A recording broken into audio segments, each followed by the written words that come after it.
first bout is going to be Chris Graves against Michael Gravonski. Welcome into the ring, Chris Graves. And we're in the middle of our ring announcer, Tina Wanagis, giving the introductions here, David.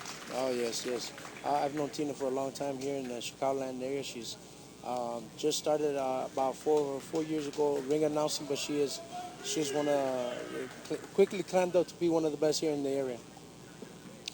Well, in our first fight, we're in the super middleweight division, and Mike Gravonski is already in the ring. And just getting in the ring now is Chris Graves.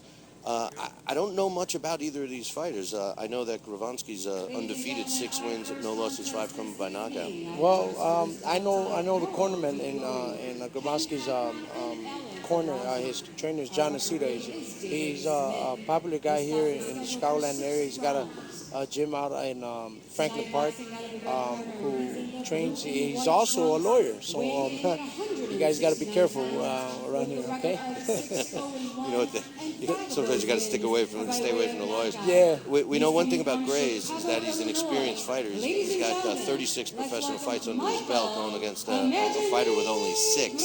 But it seems that Mike's got some pop. He's got 5 knockouts of his 6 fights. Yeah, and so that's basically what he's going to go after. I pretty much feel it. I mean, yes, the other guy has more fights, but this guy's trained by John Acita, and John Acita tends to train some pretty good fighters. So hopefully he doesn't make me look bad.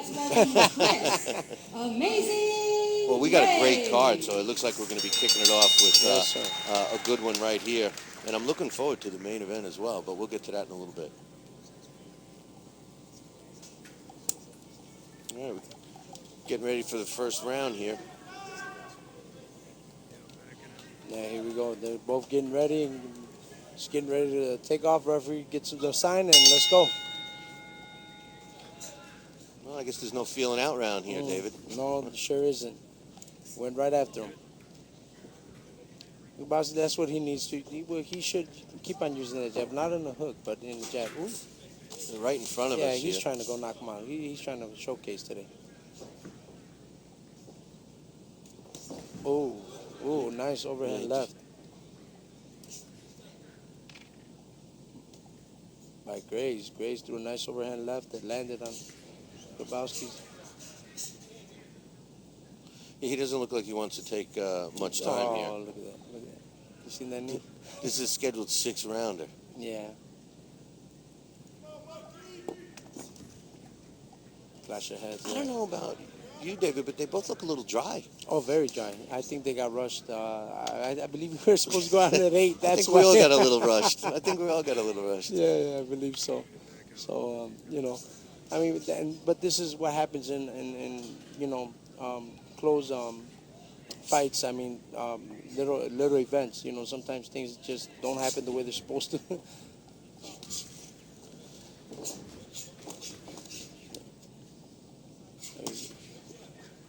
He's throwing his right hand, power hand, almost like a hook. If you're watching, he's trying to catch him when he's leaning over a southpaw. See? Maybe he's leaving himself open too, though. Yeah, yes, exactly. That's what he should use, that jab, to really set everything up. A lot of people don't know about the jab, but the jab sets everything up. It's the first thing you learn, isn't it? Yes, it's the very first thing you know.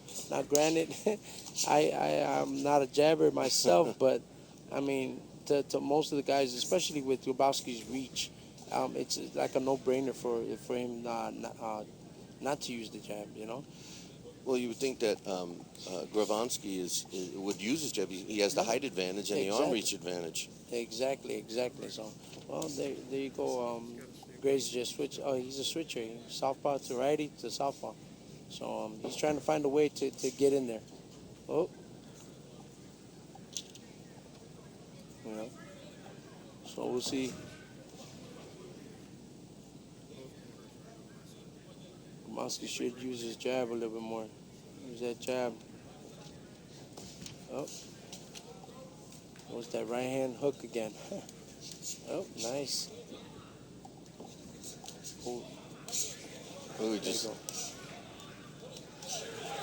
he's at least he's working the body. For Right. a fighter with only 6 fights, he seems to be doing it right. He's going upstairs a little bit, working the body. Oh, Ooh, nice just right hand. landed. He got Graves in trouble there. He just got saved by the bell. Yes, he did. He's going to take that long walk all the way across the ring. Yeah. But we had some action in that first round. We're a little slow starting here. Yeah. Glad everyone can join us. Want to thank our sponsors, Everlast, Foxco, True Vase, and of course, LDL TV.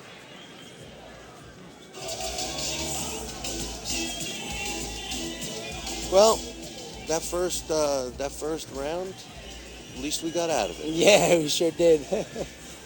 And hey, at least they worked good too at it. For them not going in, getting in there dry. They're pretty wet up now. They broke out in the sweat, so they're ready to go now. So I think this was going to be a little bit more pressure, especially by Gravonski. Yeah, Gravonski looked dry. I mean, he's very dry. definitely dry. And that's explain to our listeners and viewers out there why it's important to work up a sweat before that first bell. Well, you definitely want to, because it's almost like a stretch out. You don't want to strain any muscles or anything like that, but at least you go into the fight already prepared in essence of not throwing your jab, throwing right hands and everything. Everything comes out a little bit more easier once you're warmed up and you're already sweating. So when you see a fighter come into the ring, when he's getting announced and he's got some sweat going, that means that guy's ready to go. Well, these guys are ready to go now. Yeah. Gravonski's in the blue and white, and Chris Graves is in the black trunks with the gray trim, it looks like. Yes. Graves is taking some shots, but he's trying to fight his way out of it. Yeah, I think Graves is just trying to get in there and close and try to land one. It doesn't seem he really wants to stand there and trade, because once Gravonski starts pounding on him, he tends to get out of the way and move, which rightfully so he should. Well, you know what I'm noticing is that he's got an awkward, his feet are awkward when he's delivering his punches, so he's already off, like when he delivers that punch, he's already off balance, Yeah. so, That's because he's reaching, Gravonski's so tall. Ooh. Saying that was a slap right there anyway. So it's not effective, because you're right, his footing is off, so there's not going to be any power or anything when he lands it. It looks like Chris Graves has already got his mouth wide open. Yeah,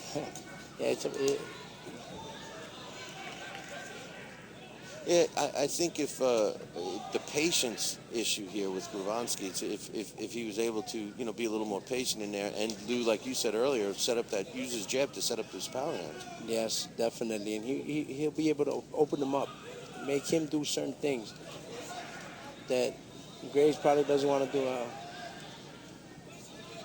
See, right now he's just crowding himself, Gravonski. He's not really doing anything. He's so tall and long for him that he should step back a little bit. Right, so he can get some power behind a punch. Exactly. He needs to step back a little bit so he can deliver powerful shots and break through the defense, because his defense is not that good either. No, I haven't seen. Yeah. I honestly haven't seen it, but maybe you got to give some credit to Graves for crowding him. Yeah, Or- and that's what it was. That, remember I told you earlier, he's crowding him so he could get away from all that pounding. Ooh, nice body shot. Body shot. Body shot. Nice little. Yeah, uppercut. that's a knockdown. Yes, he went down.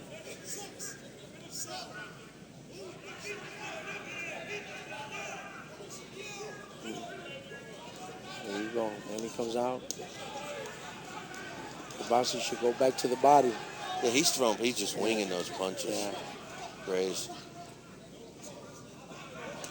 Now, Solid ooh, right nice hand. right That- hand. that's Nice great. right hand. And there he goes. Oh, again, it looks like he... Again, that was going to save him. Ooh. Ooh, almost again. Nice body shot. Nice body shot Nice on the body side. shot, yes, and it I did. got to give Chris some credit for surviving that round. He took a huge right hand, and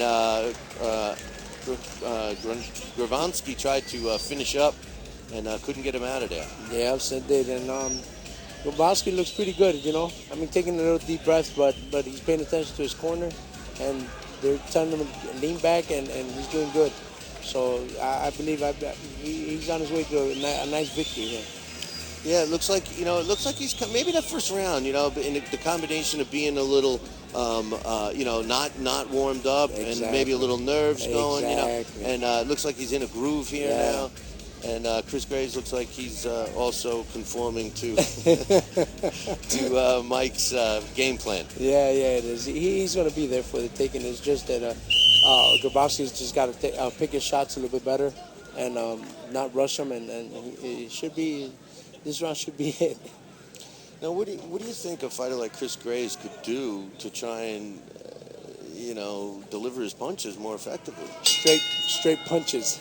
Well, it's his footwork that's crazy. That's true too. But I mean, if he would throw just the straight punches, I think they would land a little bit better. Yeah, he is looping them. He's winging them. Here we are in the third round of a scheduled 6-round fight.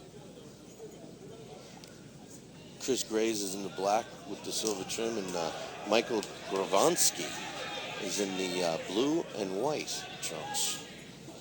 And also why he doesn't have the good footing is he's always moving around and switching stance. See?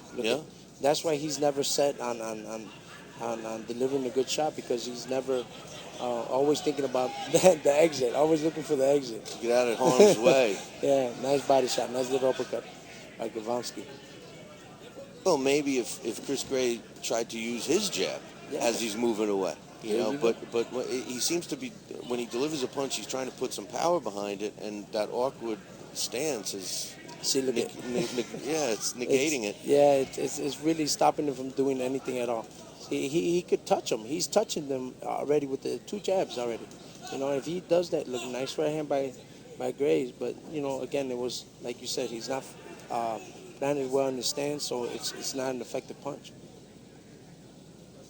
Yeah, and Gravonski is obviously a work in progress, and I agree with what you said right from the get-go. I mean, if this kid used his jab a little more, I think everything else would fall into place. Yes, definitely. One friend of mine says, David, the jab opens up everything. So yeah, this was going to happen. That was a push, but Chris Graves is taking his time to get up there. Rightfully so. Oh, nice uppercut. Yeah, that uppercut landed. Yeah, it sounded nice, real good. Yeah, we hear that through the headset in the crowd. It was solid, right? Yes, it was. And you know what? He was still able to move, though. So you got to give him that. Oh, yeah, nice at times he seems to take a real solid punch, and then other times he seems to be stunned by them. Right, exactly. And see, look, with Gravonski here, I believe since he's so tall, he should give himself a little. See, look how he crowds himself up. Once he starts finding the right distance to when he fights, nice right. Walked right into that right, man. And his leg looked a little wobbly, but then he comes right back. Yeah. And that's what it is. I guess Gravonski's got to settle down on his punches too a little bit more to make him more solid. But what I was saying is Gravonski he sometimes tends to still go a little bit wild. Obviously, he's a 6-0 fighter, so this is going to take time. He's going to take time. He keeps on doing this, keeps on getting fights like this, going into the gym and doing the work and everything. I think he'll be okay. Yeah. That was a solid left that he landed, so he's got some pop up in both hands. Again, he's saved by the bell. Graves is in luck, man, today. It seems that he kind of bounces around the ring for the first part of the round, and then the last 30 seconds he takes a beat and then gets saved by the bell. Yes, he does. But like I said earlier, he's taking these shots, and at times it seems like they stun him, but then other times it looks like a harder punch that didn't stun him. Right, exactly, yeah. Well, we're just going to have to wait and see what comes up next now for the 4th round, Yeah, we're in the 4th round. I honestly, at the way it started in that first one, neither one of us thought it would go. No, I honestly didn't. And this is the last one, right? This is a scheduled 6-rounder according to my sheet. According to the sheet, there we go. So I guess we got 2 more after this, and we'll see what happens. I'm telling you, I can honestly tell you that I think if Gravonski would just settle down a little bit more, use that jab, shorten his punches a little bit, and this fight could be over with. Well, I think that would be something that the corner is going to go back when they review the fight, and they can be able to tell him, listen, you're crowding yourself here. When you get your fighter in trouble, take a step back, just like you said, and then your power will be able to land. Exactly, and the leverage he's got on the smaller guys is going to be unreal. He looks like a solid guy. Oh, nice. Now Chris Gray just landed a solid shot. Now it doesn't seem to have hurt him, but it definitely caught his attention. Sure did. Ooh, nice. Now, he comes back now with maybe, a 1-2. Right. Now maybe the fight will start. Landed another one. Whoa, nice right hand. Yeah, that landed right on the button, right on the chin. I got excited. Right on the X, right? Yeah, right on the X. He landed it real nice. So I hope somebody's not going to slip David Diaz a pair of gloves here. Yeah, man, I'm getting a little bit too excited. Now, let's see how he can finish, because he's clearly in trouble. Chris Graves is clearly in some trouble. See, There he goes. Again, he fights his way out of it. It's deceiving. But look, like I just noticed right now, Gravonski's not really throwing a solid. Ooh, comes back with a hook. That was the weirdest thing. I watched Chris Gray land the punch. Yeah, and then he fell down. He caught him with a nice little hook, though, I think it was. And like you said before, it's the punches that the ones that are least effective to us are least effective are the ones that are hurting them. Yeah, and the power ones are not. Right. The ones that don't look like they have much pop behind them are battering them around the ring. And then the ones that look like, see, he's hurt now. He's wincing. Was that a body shot that he caught? No, I think it was in the arm. Something with his arm. His footwork is his worst enemy. Yes, sure. They just stopped it. Yeah, They sure. just waved up the fight. Yeah, I think we were seeing the same round over and over and over. Exactly. And I think the referee made the right call here. We'll get the official time here in a couple of seconds. But not a bad fight to kick off the evening. It did start us off. We were all a little dry going into this. Definitely. But now we're all worked up a little, and it looks like hey, that wasn't a bad fight to kick off the evening. No, and it's number 7, lucky 7 for Gravonski. So he's on his way. We're gonna go to a replay right now, and we're gonna check this out. It should be coming up on the screen here in a second. Right now we got Antonio Banderas playing on the background. Yeah. Okay, well, when the replay comes up, we'll talk about it. The doctor right now is just checking him out, see if he's okay. Yep. And like you said before, that was definitely a good stop for Gravonski, and the referee did the right thing.